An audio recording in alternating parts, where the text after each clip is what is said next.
go. So yeah, I know that some people may have come to this webinar maybe from outside Access Sport. So if you aren't familiar with us already, we're Access Sport. We're a charity that was formed in 2004, and our mission is to make sure that nobody is excluded from the transformational benefits of community sport. Every club, community, coach, volunteer that we work with then gets the opportunity to be added into our inclusive club network, who are hosting this webinar today. And I'll go on to talk about the Inclusive Club Network in a second. But Access Sport support community clubs and coaches to tackle the barriers faced by underserved children and young people. I'm sure everyone here on this call has had sport has impacted their life in a really positive way at some point, and we believe that everyone should have access to those benefits. So what is the Inclusive Club Network? So the network launched in September last year, and it is a community of clubs, coaches, volunteers, all working towards the same goal of making inclusion the norm within sport. The network is a space to connect with like-minded people, share knowledge, learn from others' experience, and celebrate the incredible work that is happening at community sports clubs that I'm sure many of you are part of and have seen taking place. Up until now, we've hosted a range of webinars, including this one, and earlier in the year, we hosted our Youth Voice and Your Club webinar. And it's just a really exciting time to be part of the Inclusive Club Network. It's growing, more things are going to be happening later in the year. So there will be an opportunity at the end of this presentation to scan a QR code, go to our webpage and join the network, or even just ask some questions if you want to learn more about it. I'll also pop my email in the chat if you want to reach out and chat about the Inclusive Club Network. I would love to speak to you. So yeah, I'm now going to pass over to my co-host today, Kelly Smith, who is going to be leading today's presentation. Kelly is our monitoring and evaluation manager here at Access Sport. So I'm going to spotlight her and hand over to Kelly. Great. Hi, everyone. Thanks for joining us. I'm going to give you a bit of an overview of the research that we undertook before we go into the panel discussion. Do feel free, as Shana said, to pop questions into the chat. Also, if you want to introduce yourself in the chat, tell us kind of what organisation or club you're from and where you're dialing in from today. I'd be keen to see where everybody's dialing in from, hopefully a sunny place. But just on kind of the next bit, basically last year and the research, last year we were kind of reviewing our programs and we were kind of not happy because disabled teenage girls, who are a really important part of our audience, were kind of telling us that they weren't happy. We had a lot of feedback around kind of how community sport wasn't working for them, that often they lacked kind of a choice in the offers that were available, even with kind of disability inclusive offers as well. And that kind of their needs or interests weren't reflected. And we had kind of similar feedback from clubs and coaches we support, as well as some frustrated parents as well. So we kind of took this all on board and realised as well that there wasn't a lot of research into the needs of disabled teenage girls. And kind of from that point, being the sort of curious organisation that we are, we decided we wanted to address that. So we spoke to the brilliant teams at Sweaty Betty Foundation, at Nuffield Health and at Women in Sport. Really pleased to have Tanya from Women in Sport join us today for the panel section.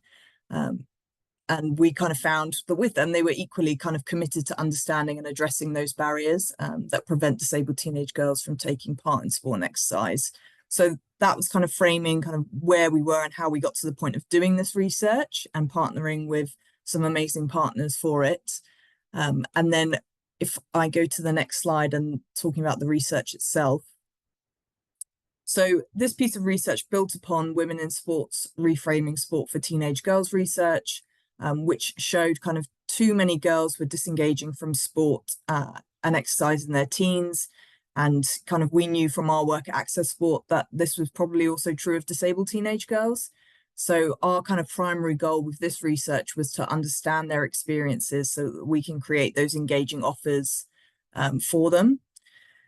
What we were finding when we were looking at existing research was often the kind of unique experiences of disabled teenage girls can be lost when you kind of view research that's solely focused on girls or solely focused on disabled young people. So we really wanted to kind of focus in on this target group for this piece and explore kind of their experiences, attitudes, and barriers towards sport and exercise. So it built on that existing piece of research by Women in Sport, and the research itself, it focused on teenage girls aged 11 to 19 years who had any of the following. So a disability and impairment, a long-term health condition, a neurodiverse condition such as ADHD, autism, dyspraxia, dyslexia, dyscalculia, dysgraphia, and Tourette's syndrome. And we also, in terms of the kind of research methods, we sent out kind of a survey that used similar questions to Women in Sports research project, and then some bespoke ones around girls' disabilities. And then we ran listening labs as well, which were kind of quite interactive focus groups with kind of 27 different girls across 7 different schools. And it was a mixture of SEN schools and mainstream schools. And we also worked with an organisation called Participation People to develop that kind of listening lab method. So they were quite interactive focus groups where the girls could kind of give their thoughts and feelings in a really interactive and participatory way. And then overall, after going through these methods, we had kind of 5 key findings. So the first one on the screen there. So our background research kind of showed that disabled teenage girls' enjoyment of and positive attitudes towards sport are lower than their non-disabled peers. But in contrast, we found that kind of 67% of disabled teenage girls wanted to be more active. We also found that 81% of disabled teenage girls understood the benefits of being active. Girls frequently spoke about kind of the health benefits, the mental health benefits from being active, also how it helped them to kind of feel good about themselves, and kind of lots of different reasons that being active was important for them. And some of those were connected to maybe their impairment or their health condition. For instance, we had one girl who spoke about how being active was really important for managing her ADHD symptoms and supporting her mental health. And then our second finding is all around kind of where disabled teenage girls were taking part in sport. So you can see on the screen, disabled teenage girls were really frustrated by the lack of opportunities outside of school. So only 44% of disabled teenage girls took part in exercise and sport outside of school, and only 39% felt comfortable joining in sport and exercise at school. So it kind of paints that picture that disabled teenage girls weren't kind of finding what they wanted outside of school, and then also within school, they weren't always having the best experience. So that's kind of compounding and kind of shaping their view of sport and exercise as a whole. Girls often told us that they found it really difficult to find activities. They had to travel further for accessible activities outside of school. For instance, one girl sort of explained, I'd do more if there was more happening. I have to travel a little bit to activities and it takes quite a bit of time. These kind of lack of suitable offers outside of school, coupled with those kind of feelings of being excluded or uncomfortable in PE, really left disabled teenage girls wanting more of a say in kind of shaping their opportunities to be active. And that was kind of one of the key things that came through in the listening labs, kind of a lot of the feedback. They could identify sports and activities that they tried and maybe liked, but there wasn't always that choice for them to do it on a regular basis. And then our third finding really focused around kind of the barriers that disabled teenage girls experienced. So disabled teenage girls kind of face additional barriers to sport and exercise as maybe their non-disabled peers, but they also experience some of the same barriers as well. So looking at women in sports research, there were kind of similar themes and similar barriers that they experienced, but then there were also these kind of additional, more complex barriers that were maybe quite specific to this target group. Some of the shared barriers with non-disabled teenage girls were feelings of judgment. Disabled teenage girls kind of explained that they felt judged both for their kind of capabilities to take part. So, for example, if something had to be adjusted due to their impairment, kind of that was something that kind of led to those feelings of judgment and was a real barrier to girls. And then they also had kind of feelings and judgment solely because they have an impairment. So yeah, as you can see on the screen, 54%, so quite a high amount, felt that they were judged by others, and that was a barrier to them taking part. There were additional barriers as well that they experienced. Two kind of quite prominent ones was disabled teenage girls said their impairment got in the way of them taking part. And then the second one was kind of them not having anyone similar to them doing sport and exercise. For example, one girl said, kind of explained how her anxiety gets in the way, and like physically she can't kind of get out to do those, to join in with sport and exercise, and she was really worried about kind of not knowing what to do or getting in the way of others when she was taking part. Our fourth key finding was focused kind of all around who disabled teenage girls wanted to take part with. So overall, our findings kind of highlighted that it was important for disabled teenage girls to take part with other disabled girls, or kind of 71% also said they wanted to take part with other disabled young people only. This finding kind of differed from previous research that we found that kind of said overall disabled children were more likely to want to take part in activities with a mix of disabled and non-disabled children. But some of that previous research wasn't specifically only looking at kind of this teenage group. So that might have been the difference at play here. Girls told us that not having any other disabled young people taking part would put them off, or attending when there were other disabled girls or disabled young people there made them feel more confident or more comfortable when they're starting a new activity. And in most of the listening lab discussions that I had with girls, they kind of really stated their preference for girls only provision. And often they had sort of negative experiences of taking part with boys. One girl kind of outlined that she was just saying that she couldn't stand the competitiveness between the boys. And when they have the ball, they don't pass to me. So there's these really things going on there for them that we really need to kind of think about and acknowledge when we're thinking about kind of girls only provision or disabled girls only provision as well. And then our fifth key finding was all around kind of coaches and instructors. So yeah, coaches and volunteers and teachers play a really key role in creating a non-judgmental and welcoming environment. We found that kind of coaches and instructors needed to understand the support needs of disabled teenage girls and to prevent them from having those negative experiences or from feeling kind of excluded altogether. Coaches adapting their practice to the needs of disabled teenage girls was kind of frequently identified as a factor that would encourage them to be more active. 48% of disabled teenage girls said it would be easier for them to do more exercise if coaches gave clearer instructions, and 50% said it would be easier to take part if coaches were better able to adapt to their needs. One girl that I spoke to told me about her experience when a coach didn't really understand the best way to communicate instructions to her. She had a learning disability, and she sort of said, I went swimming and a coach, she did preface this saying not all coaches, didn't understand I had a learning difficulty and they kept shouting at me, but I couldn't understand the instructions because it makes me upset, but they didn't understand that. It was really clear kind of disabled teenage girls want to take part in that judgment-free environment where kind of fun is prioritized and the coaches or instructors play a really important role in creating this environment kind of for them. So those were our kind of 5 kind of key headline findings. I really would encourage you after this webinar to go and have a look on our website at the research report.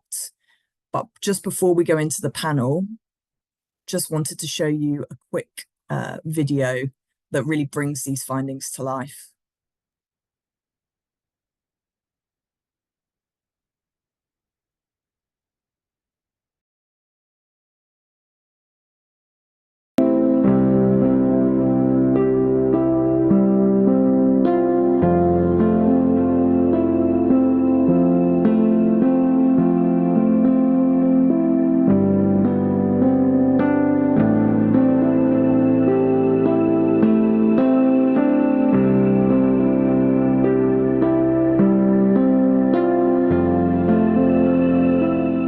like sports can be freeing if it's done in the right way. Like if everyone's included, sports can be freedom in a way. Yeah, I get that.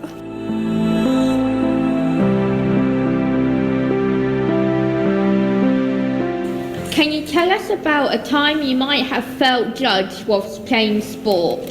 Mainly at my old school, I just would like avoid PE at like all costs because people weren't the nicest. People would like laugh at me. That's sad. If you were saying, oh, I can't hear you, they wouldn't repeat it again. They would just accept that, oh, you've done something wrong because you didn't understand what the instruction was. I think some girls just get anxious about these sorts of things. Yeah. Like, I don't, but I know that other girls do. Yeah. Yeah. Who are new to PE and have a disability. Yeah, and it sort of stops them from doing a lot of things because they're just too scared that people would judge them and stuff like that. I absolutely agree with that, Beth. Yeah. Legit. I feel like with girls it's the anxiety because we're in a society that surrounds us with you should do this, you should look like this, you should act like this. But you're allowed to like whatever you want. Yeah, and it's like you have to be good at everything simultaneously all the time. If you're not, oh, you shouldn't have done it, or like they won't make it accessible if you're not exactly the best at it.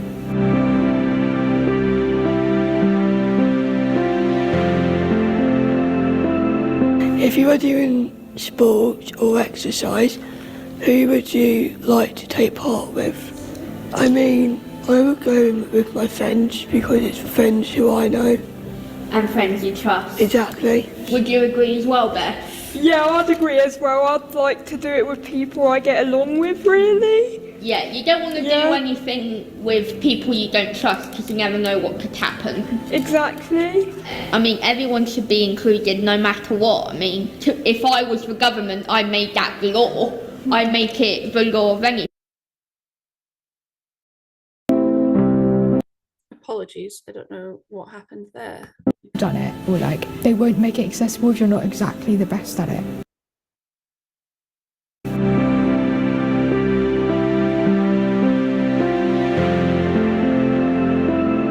If you were doing sport or exercise, who would you like to take part with? I mean, I would go with my friends because it's friends who I know. And friends you trust. Exactly. Would you agree as well, Beth? Yeah, I'd agree as well. I'd like to do it with people I get along with, really. Yeah, you don't want to do anything with people you don't trust because you never know what could happen. Exactly. I mean, everyone should be included no matter what. I mean, if I was the government, I made that the law. I make it the law of anything, to be honest with you, because it should be illegal to not include people with disabilities.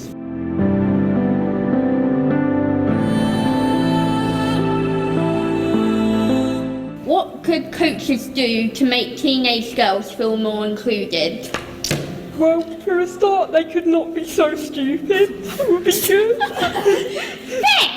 Because some coaches can be really stupid and not include people with disabilities, that's what I find. And they don't really care if people are feeling anxious about sport or anything, some of them. And also, they don't know what we've been through. They just don't understand. It's like we're not deliberately not understanding you, we actually cannot. And plus, people with hearing aids, like me and Flo, sometimes still can't understand what they're saying. They're not willing to like adapt or like change. They need more support and time to understand it. You have to take time and learn what they have. I also feel like they could make it a bit better by not making you feel like you're so different. Like they could do it subtly. With people, I mean, there's nothing different about us. Yeah, I mean, we still we're have... just like everyone else. Yeah. Apart, like, a different way, but we're still people. We're still people. Yeah. I mean, together we're a one-person community and we're able to spread our views on how people accept us in a club or whatever. And obviously, I think you guys would agree, especially you personally, Beth, I would think that people should look at us and think they are so much capable than I thought.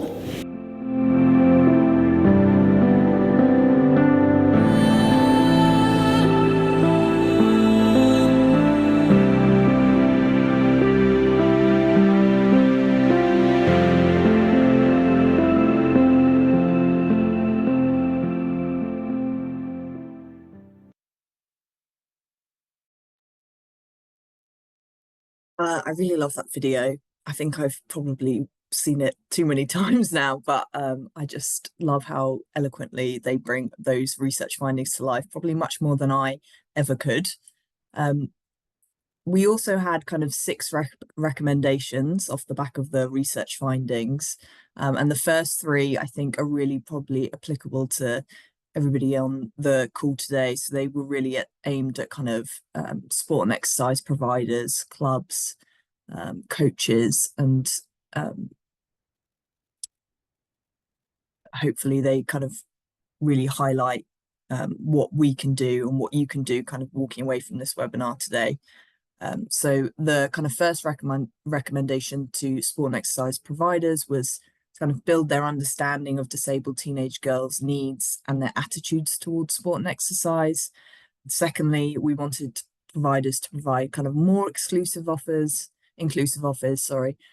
for a disabled teenage girls audience that really focus on prioritizing fun and in kind of judgment-free environments.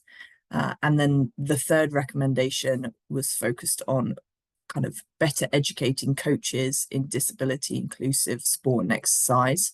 So we kind of ensure disabled teenage girls can take part and feel included. We also had kind of another 3 recommendations for policymakers, commissioners, and kind of funders. And those were to kind of, the first one was to embed and prioritize inclusive coaching in the education and professional development of sport and exercise workforce. We know from our kind of experience that training will really help coaches understand the needs of disabled teenage girls and really key kind of build their confidence in adapting their sessions to meet support needs. And then recommendation number 5 is about kind of investing in more inclusive opportunities, both inside and outside of school for disabled teenage girls. We kind of strongly believe that there is a sport for everyone. And from our work with a wide range of sports and activities, we know that all of these sports can be made inclusive. And then the 6th recommendation, the last one, is that kind of future research really focuses on intersectionality of teenage girls' experiences. So recognizing that they're not kind of a homogenous group, and looking at different kind of social categorizations such as maybe race, disability, or class when we're looking at disabled teenage girls' experiences of sport and exercise. So that was a bit of an overview into kind of the research findings and our kind of recommendations as well. I think what we're going to move to now, Shana, is the panel. So I think I'm handing back over to you. Yeah, so I'm really pleased to introduce our panel, but thank you, Kelly, for going through the research. And like Kelly said, really recommend you go to our website and take a look at the research, have a look at the toolkit. I'll be sharing everything after this webinar, and rewatch the video, share the video. Like Kelly said, we've seen it so many times, but I never get tired of watching it. It puts a smile on my face every time.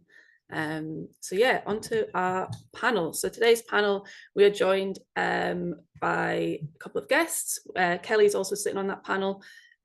We've got Tanya Martin from Women in Sport, who is the head of Insight and Innovation. We've got Amala Poulier from Connecting Mums, who runs boxercise classes in their community.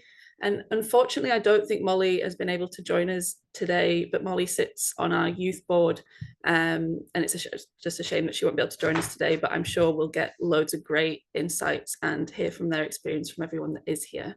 So I'm going to stop sharing my screen, but I'm going to hand over to Amala to briefly introduce herself, and then over to Tanya as well, while I stop sharing and spotlight everyone.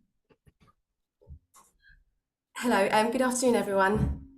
Thank you, Kelly and Shana, for going through everything. Can everyone see me okay? Yeah, good afternoon, everyone.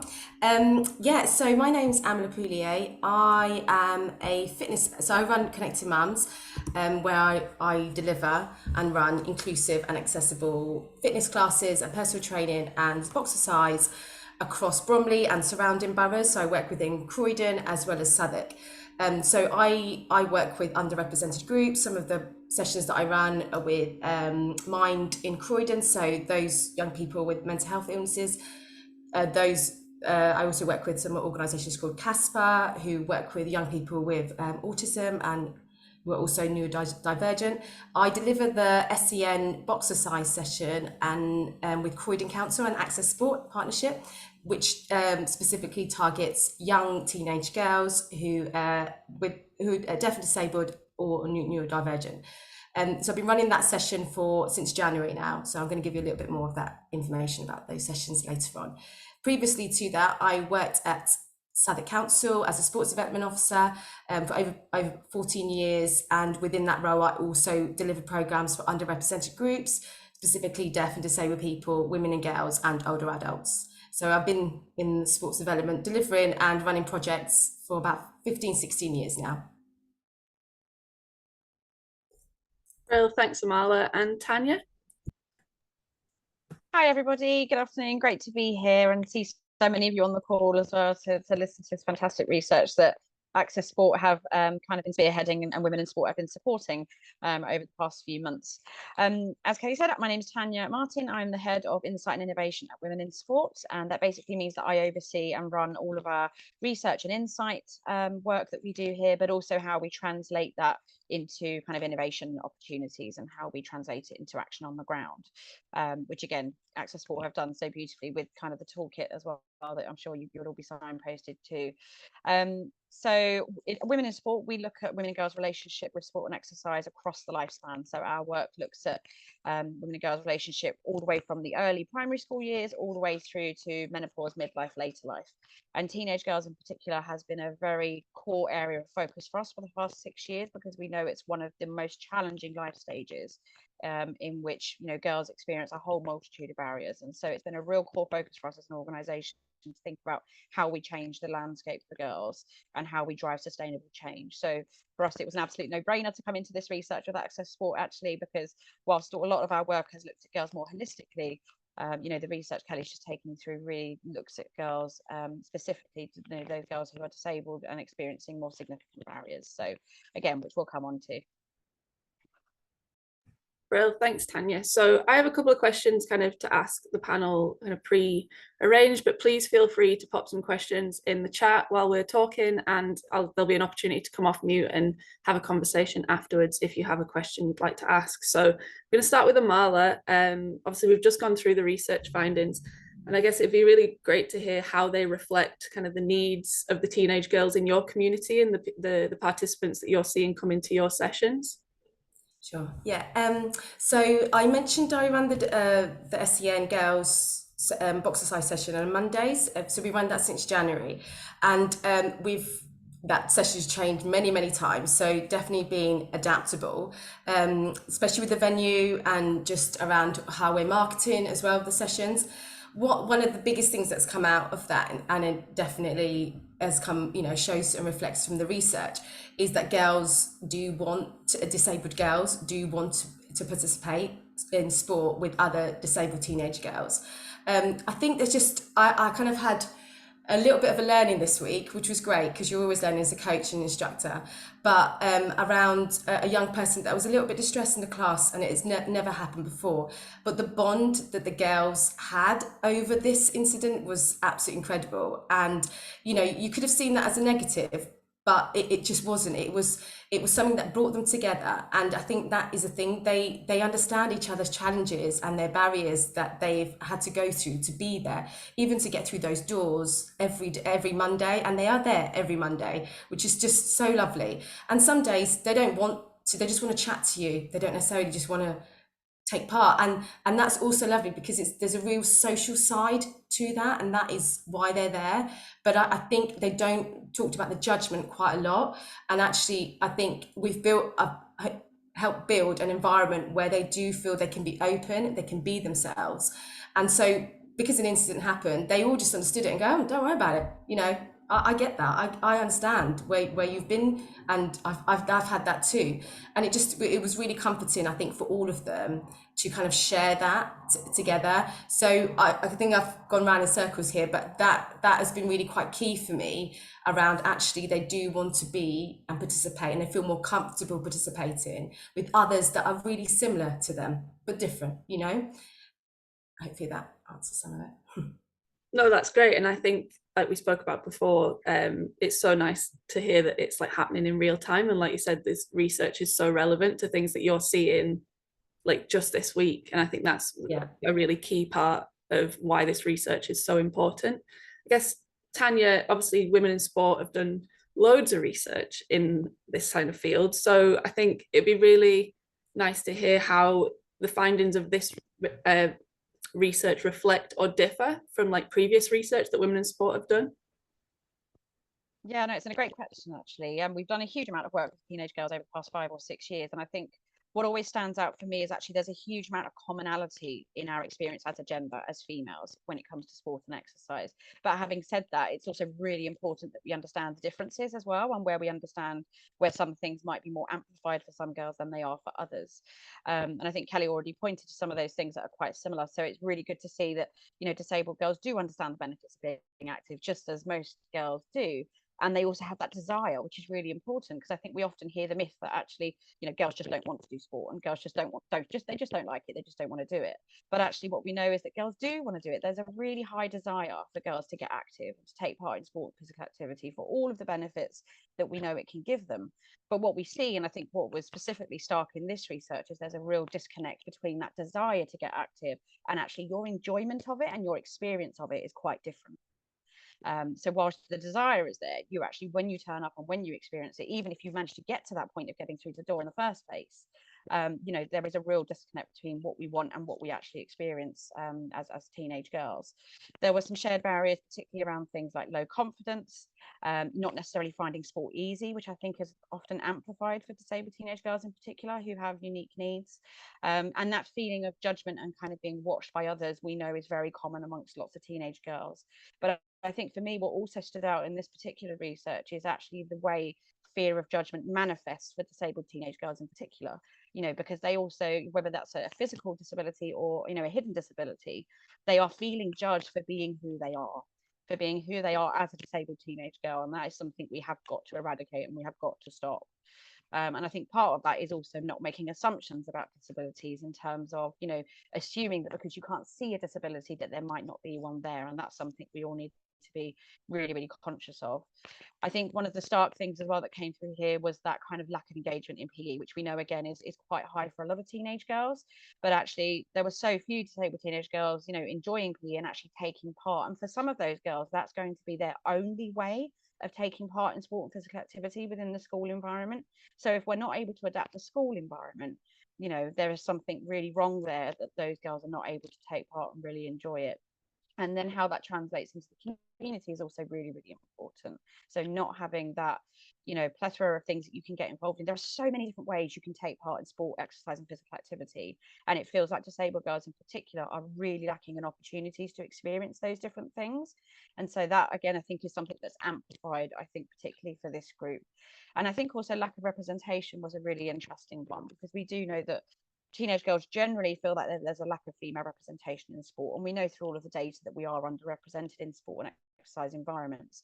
But actually having somebody that, you know, you can relate to, exactly as Amala was just saying, having someone that you feel that, you know, is in a space that you can belong to and feel that sense of belonging and kind of feeling welcome is super, super important, and particularly for disabled teenage girls who actually are not seeing, you know, coaches with disabilities. They're not seeing the people around them with disabilities to create an environment that feels really inclusive and safe and welcoming for them. So again, I think that's just another stark difference for me in terms of that representation of how we can improve that. And I think there's lots of different ways that we can do that. Thanks, Tanya. We've got some great questions coming in to the chat, so I'm just going to like push my kind of written questions to one side. Sarah's put a great one in that I think, Amala, you might be able to answer. And the question is, how do you market your sessions? We've had issues with our weekend sessions having lower numbers compared to the community weekend or the community weekday program we run. mainly due to schools bringing pupils, and then obviously on a weekend being left to parental support. So I guess it's around that, like, how do you get into those groups and market to make sure that they know those sessions are happening? Yeah, sure. So this is a partnership program, the one that particularly I mentioned, Boxercise, working with Croydon Council and Access Sport. So we lots and lots of research around local organisations that support young disabled girls, as well as school networks. And actually there is a lot of networks out there. There's a lot of sporting networks. I know, for instance, Southwark, there was a Southwark inclusive network, sporting network. There is in all boroughs, actually, and there's been a lot of work on Access Sport I've done with, and actually it's really about engaging with those networks, and they're made up of a variety of clubs, voluntary organisations, charities who are doing a lot of the groundwork already, and they have got the audience and they've got the participants, but they just can't find the right activities for them. So that has been, I think, the biggest shift. And actually, we've been able to offer quite a lot of support around coming to the session. So we've been very open around parents coming along and, you know, staying there and kind of, because it's only me as a coach. But the work around, you know, making sure they got exactly the right information before they come to each session, and also following up afterwards. So I think it's not just about the delivery within an hour, 45 minutes. It's actually all about the work that needs to be done beforehand. And I think that's probably where it distinguishes between, you know, other kind of target audiences. Is yes, there does need to be a lot more support around that, because getting through those doors is actually so challenging for so many of them. And the parents are doing an incredible job, just getting them in the car to get there. And some haven't taken part in my classes; they've just watched from outside.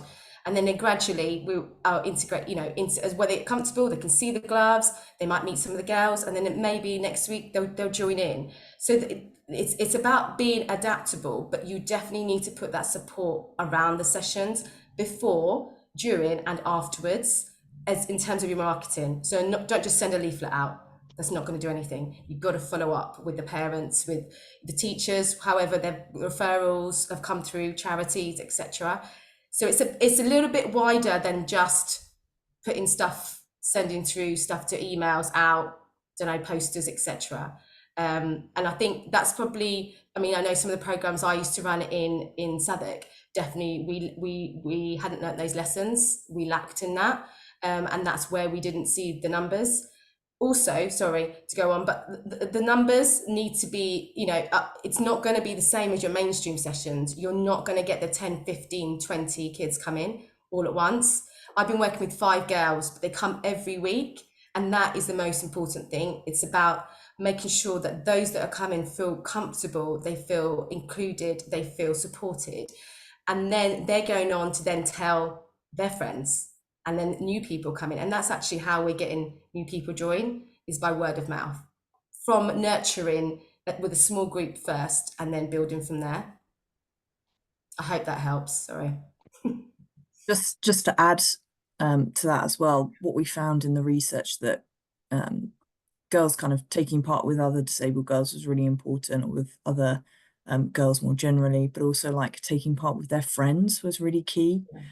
So maybe if there's something in your marketing around like bringing your friend, or having those parents stay and there be a source of support too, on kind of like a basic level, making sure that if you've got any marketing materials, they're reflecting the audience that you're targeting as well. And we also found in developing the toolkit, which you can find on our website and I'll come on to at the end, also really important to give as much information to parents and disabled girls as you can before the sessions and at the start when you're doing that marketing piece, so they really have all the information that they might need in terms of like accessibility of a building, or kind of who the coach is, having a photo of you as the coach, so they kind of know who to seek out when they get there, etc. So there's kind of lots of like small things that you can do to provide all this information so they feel quite comfortable and in the know before they even get to the session as well.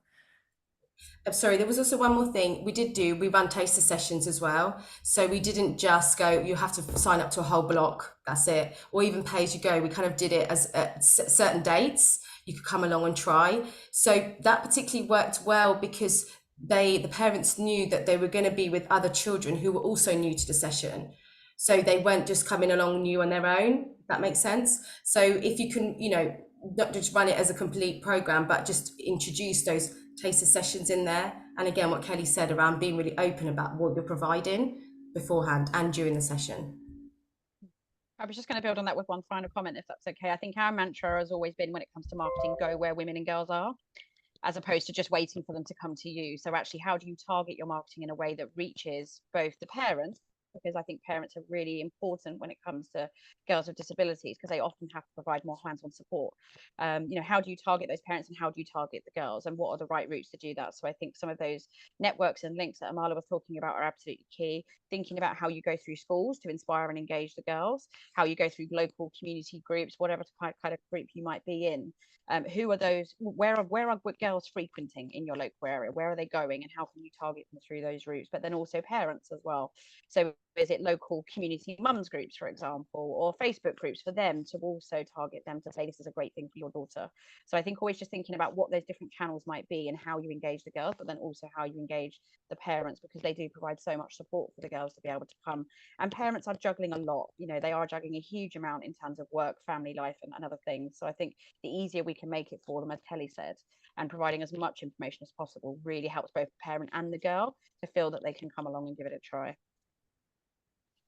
Amazing, thanks everyone. We've got this is maybe more for Kelly and Tanya around the research. So Mary asks, what was the average age of the girls taking part in this research? It'd be really interesting if there were differences in perceptions from those at lower and higher scale of the age group investigated. And I guess just to add to that, it'd be interesting to know how it compares maybe to other research that Women in Sport have done of younger or older age groups. Yeah, I don't know the exact average of the girls that took part in the survey. We had quite a distribution of ages from sort of 11 to 19. The girls in the video, for example, there was kind of two age groups within that video. There was girls that were kind of 16, 17, and then there was kind of 14 and 15. So we're looking to do some more kind of targeted, looking at ages, but also kind of impairment type, digging into kind of the stats and kind of maybe what the differences are, which will be kind of probably put onto our website later down the line in sort of August, September time. I think what I found from the background kind of research that I did is kind of everything kind of got more heightened or impactful with age. So looking from kind of differences in participation levels and attitudes at kind of that younger primary 11-year-old age, girls got worse as they got older in terms of less participation, less positive attitudes towards sport and exercise. So my kind of working theory is that it might be quite similar in terms of our findings as well, that kind of things are kind of intensified as they get older, and they're kind of fully understanding their experiences and the barriers and the attitudes that they have. Yeah, I think I would just build on that, Kelly. You're absolutely right. Our work at Women in Sport, as I said, looks at women and girls across the life stages, and we know that as young as 5 years old, negative attitudes start to form amongst girls already due to kind of early years gender stereotyping and them feeling that they don't belong in those kind of spaces. I think as girls age, and particularly when they're in that transition from primary to secondary school, that's when we start to see some really significant shifts in attitudes actually towards sport and exercise. Because let's face it, primary school is a very safe kind of inclusive space generally. And as you move into secondary school and you start hitting adolescence and puberty, there are so many other factors that come into a girl's life that can impact her relationship with sport. What our research actually showed is that within those teenage years, so kind of 11 to 16, 4 in 10 girls will drop out of sport completely, even if they loved it when they were in primary school. So it's a really challenging time. And I think, as kind of Kelly was saying, there is a kind of cumulative impact of the barriers. So rather than the barriers lessening and getting, fewer and far between, they intensify and they build upon one another. And what that showed in our research is that by the time girls get to around 17, 18, so the age of kind of finishing puberty as such, that 4 in 10 stat rises to 7 in 10. So the disengagement just continues. And that 17 to age group is really important, because that's the stage at which they're no longer doing any kind of compulsory exercise at all, because they would have been doing compulsory sport and PE within the school. But if they don't continue in school, it's then their choice to become active and whether they carry on with doing sport and exercise. So it's really important that we look at those key transitions, I think, of kind of primary to secondary, so kind of 10 to 11, but then we also think about the higher end of the kind of teenage years around 17, 18, where actually the drop off is even more stark because of this cumulative impact of what happens during the teenage years. And as Kelly said, those barriers almost intensify and get worse rather than get better. So the earlier we can intervene and the earlier we can create really positive experiences, the more likely those girls are able to sustain a positive relationship with sport during the teenage years and not reach that kind of cliff edge of falling off around kind of 17, 18 as well. Amazing, thanks. So I'm going to open the floor if anyone wants to come off mute and ask a question. I do have a couple of more things written down, but it'd be great to hear from attendees. If anyone has anything they'd like to ask, you can pop it in the chat, or like I said, come off mute.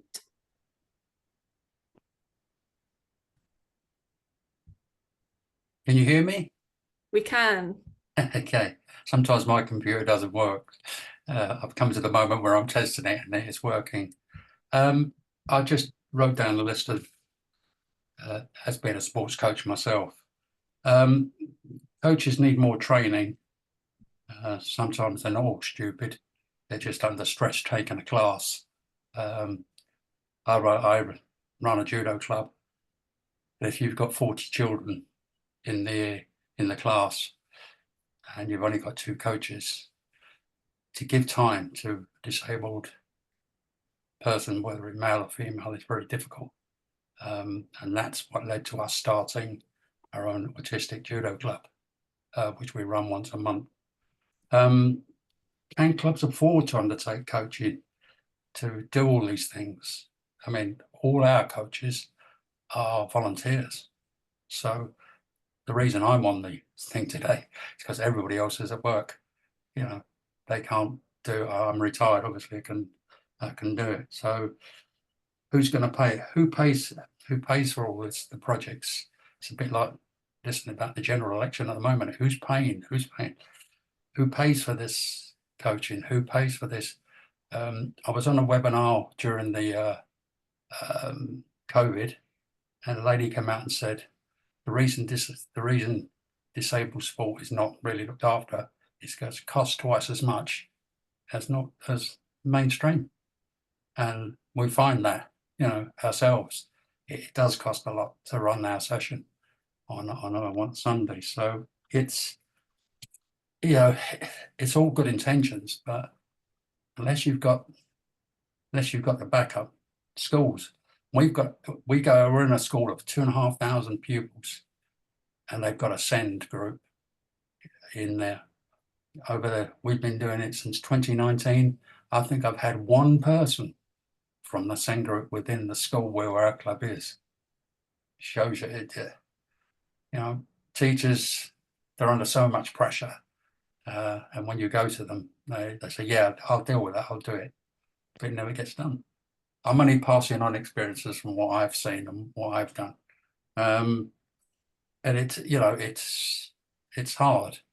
It's all great, you know, if we can do it, but, you know, to get a session, we run a session once a month, and we have over, our current membership is about 28 autistic young people, and we've run 2 sessions, one for 8 to 11s and 12 to 16s, and they're all, you know, they're so different, but the club itself is paying for that. They don't pay anything. They come, we sort of made them enjoy it, and we do everything that you've said, you know, but it's difficult. And also with the parents, it's if it fits in with their lifestyle, are they going to, when you only come once a month, we ask them to put that as a priority, because it's familiarization with autism. Yeah, I say if you miss 2 months, then it's 3 months since you're back to square one. But there we go. But that's just my observations, you know, as a coach and running a club. Okay, cheers. Thanks so much. I don't know if anyone wants to kind of have any input there or any recommendations. Yeah, no, I just want to say thanks for sharing your experiences. We're kind of, completely agree on the challenges, especially around kind of funding and really focusing on kind of disability inclusive offers and sport. You know, we know that doing a research project on this kind of smaller target group and doing kind of delivery and programs around kind of specifically disabled teenage girls might, as Amala said, she has 5 girls that come every week. It's not huge numbers. So showing that when there are organisations that are funding that really want that kind of larger numbers in terms of participants, I think what we really have to draw out and highlight is kind of the impact that that has on these 5 young people and kind of their starting point and articulating how that is different. But yeah, no, I totally agree with all the challenges. I don't have all the answers, but I kind of really empathize with kind of what you're going through. And I think there's still kind of small things that we can do that everybody can probably walk away from today, making one small change. But you know, that's why we've got the recommendations for sport and exercise providers, but also for those commissioners and funders and policymakers. It's really important to kind of keep this on policymakers and funders' radars. I think, especially at this moment in time. I know kind of women in sport have been doing a lot of work around kind of policy. Yeah, I'd just like to say, while we're on there, we would not have got off the ground without Access Sport. Access Sport trained us for nearly 4 months before we started in 2019, and then obviously we had the break, and we came back in March 2022, and the class has flourished. You know, we're all going down to Bexhill-on-Sea in July. We're visiting a club that's the leading club for teaching children with disabilities in the whole of the UK. They're amazing. Fantastic. And Battle, Bexhill-on-Sea. Yeah. So this is their first big outing. They're coming out of their comfort zone. So this is going to be exciting. That's amazing to hear. Thank you so much. I know, sorry, go on, Tanya. I was just going to say, just to thank you for what you're doing, really, more than anything, because we know that grassroots sport is only possible due to the commitment and hard work of volunteers and coaches and the people that make it happen. I'd reiterate Kelly's point in the sense of, you know, the impact that, you know, Amala's session, for example, is having on those 5 girls, that is possibly worth all of the stress and the effort, which is you know, I know very, very difficult, but I think there is lots of different support out there that clubs can lean on. And I think ultimately, in terms of capacity, we do need to think about how we recruit more volunteers and how we recruit more coaches into the system to support what you're doing. Parents can sometimes be a good source of that if they have the time, of course, and have the kind of means to be able to do that. Because what we found through our research in particular is that lots of parents will come in and volunteer if it's going to support their daughters in particular. And I think just how we fix those structures and, you know, systems that, you know, prevent people from being able to offer that support is something we are looking at more broadly. As well, in terms of how do we make sure we get equal funding and how do we make sure we get more funding in the places where it's really needed. So rest assured, we're also working at that level to try and address some of the systems and structures which are making jobs more difficult. But I think ultimately anything we can do to make sport and exercise more inclusive for girls, and specifically disabled teenage girls, has got to be a win-win. Yeah, amazing. I'm very aware of we're running out of time, so I can see Caroline's got her hand up. If you want to come off mute, Caroline. Hi, can you hear me, guys? Yeah, we can. Thanks so much. Hi. Yeah, no, it was just to jump onto what the guy just before was saying. We're relatively at the start of our sort of inclusive sport journey in our school, and providing as many opportunities as we can within our community. But just in terms of the volunteer aspect, we've got kind of a core of like teachers and coaches that are helping us put on some of these events. But what we have done within our school, I'm a PE teacher, and we teach sports leadership within that there to our youngsters who are about kind of 16 years old about. And we worked quite recently with Scottish Disability Sport to do some inclusive training for these pupils, so they learn how to adapt different sporting activities to ensure that everybody can succeed and achieve success. So we got about 80 of our kind of 16-year-olds through this training last session, and we've been using them to help with these inclusive sport events that we're doing. So it's building that volunteer base And because we've got so many, not all of them work at once at these events, but they're maybe on a bit of a rota because they're busy themselves with their exams and, you know, other sporting commitments. But it's just provided us with more volunteers, and quite often a lot of them are then, you know, wanting to look for more opportunities to volunteer, or they're saying, right, I've got my Duke of Edinburgh that I'm doing next year, I need to do some voluntary work, maybe I can do this as that there. So we found that that our pupils and them working on a one-to-one basis with somebody who's maybe the same age as them out within the community who has disability, it's that peer-to-peer relationship which is really cool to see as well, and it's been mutually beneficial. We're obviously there as coaches to oversee it in terms of safety and everything, but that's something that I don't know could work. Yeah, so that's worked for us anyway.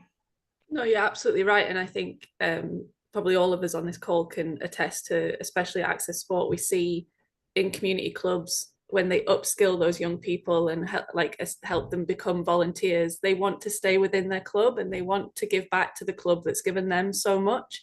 So being able to facilitate them being volunteers, and like you said, that peer-to-peer working with people their own age, I think it's really beneficial, not just to the participant, but to that young person that becomes a volunteer as well. So I think, yeah, thank you for sharing your experience, because I think it resonates with everyone here. I don't know if Tanya, Kelly, or Amala have anything to add to that.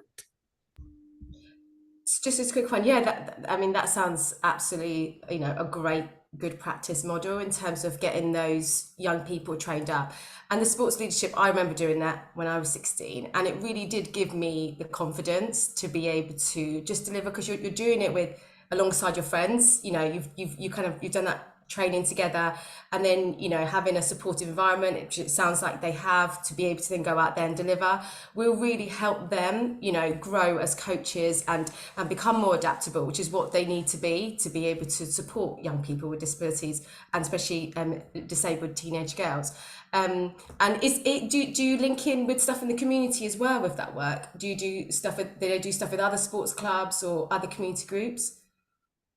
Yeah, just to go back on that, yeah, so it's for our local community in Edinburgh, so people from local primary schools, or people that maybe don't have as much access to clubs, and so we've got people like Cricket Scotland, we've got our local hockey club, rugby club, football club, who come in to work with these events to either provide equipment or extra coaches, or who just feel like they want to start some kind of inclusive part in their club, but they don't know where to start. So this is the first kind of step.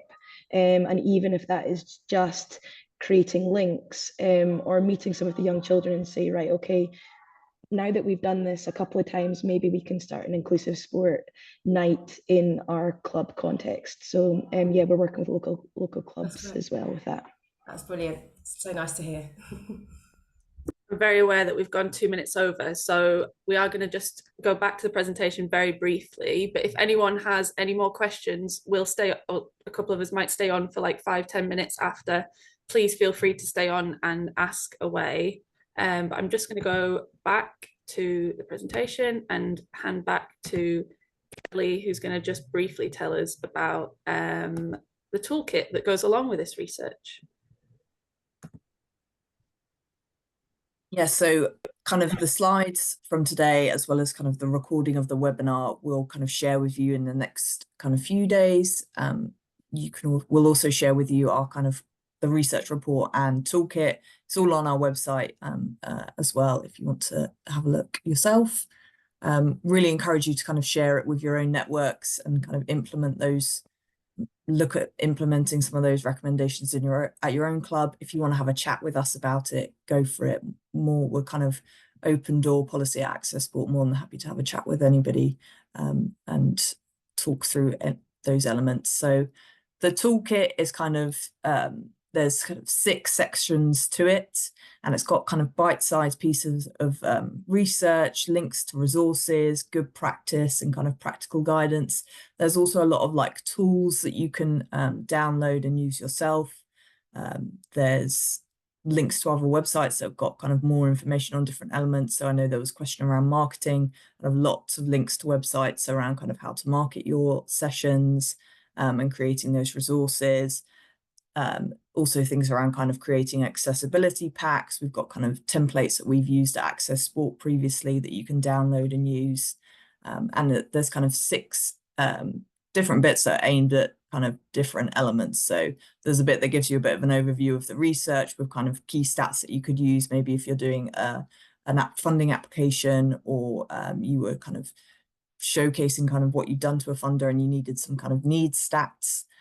As well, there's elements around kind of coaching and kind of setting up your session and those bits, but then there's also some resources for kind of funders, policymakers and commissioners too.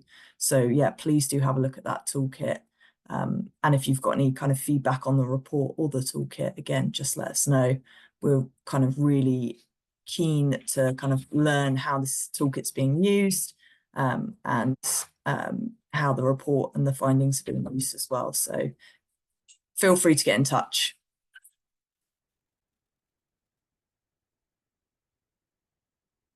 Every time. All that's left to say is thank you so much to Amala and Tanya for sharing their insights and experience with us. And thank you so much to everyone for joining us over this lunchtime and being part of the conversation. Like, it's great to hear from people who are in the community and working in community clubs and having your experience shared with the whole group. As I mentioned at the beginning, please use the QR code to find out more about the Inclusive Club Network. Just scan what's on the screen. I will also share a link out with all the resources. But this is a community led by you, the clubs, the community, coaches, the volunteers. So it's really great to get your feedback and kind of have further conversations about the Inclusive Club Network. And as I said, really exciting time to be joining it as it grows and develops into something much bigger. We'll stay on for a couple of minutes if anyone else has any more questions, but yeah, thank you so much for joining us today, and I hope you enjoy the rest of your afternoon. Thanks. Thanks.